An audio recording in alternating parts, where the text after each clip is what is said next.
চাঁদাবাজি, চুরি, রাহাজানি ও দলগত সহিংসতার মতো অপরাধ আগের তুলনায় কমেছে।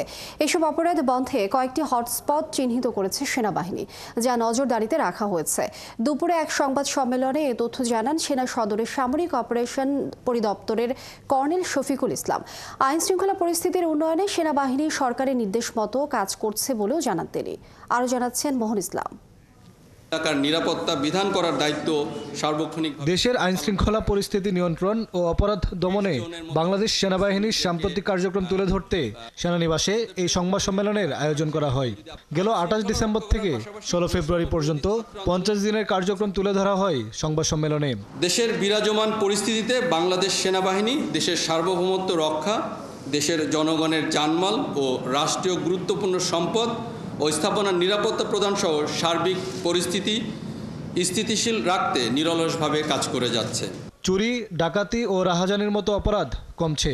অপরাধ দমনে কয়েকটি হটস্পট চিহ্নিত করেছে সেনাবাহিনী। চাঁদাবাজি পূর্বে এটা 250 ছিল, বর্তমানে 110 হয়েছে।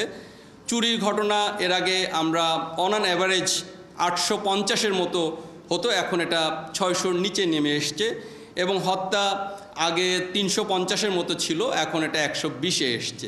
এই সেনা কর্মকর্তা জানান, পাহাড়ে কুকি চীনের সন্ত্রাসীদের প্রতিরোধে অভিযান চলমান আছে। পার্বত্য অঞ্চলের নিরাপত্তা নিশ্চিতেও কাজ করছে সেনাবাহিনী। সেনাবাহিনীর যে পেট্রোলিং এবং আমাদের যে ডোমিনেশন, এর মাধ্যমে আমরা তাদের অনেক জায়গায় তাদের সেই দৌরাত্ম্যকে আমরা অবরোধ করতে পেরেছি। এবং আপনারা জেনে আনন্দিত হবেন যে আমরা গতকালকেও 2টি ক্যাম্প, কুকি চীনের 2টি ক্যাম্প আমরা ধ্বংস করেছি। সেনা কর্মকর্তাদের নিয়ে কয়েকজন ইউটিউবারের নেতিবাচক মন্তব্যের বিচার জনগণই করবে বলে জানান কর্নেল শফিক। কে কেমন কি মত প্রকাশ করছে, তা কতটুকু বস্তুনিষ্ঠ, এর বিচারের দায়ভার আমি আপনাদেরকেই দিয়ে দিলাম। মোহন ইসলাম, 71, ঢাকা। আইন শৃঙ্খলা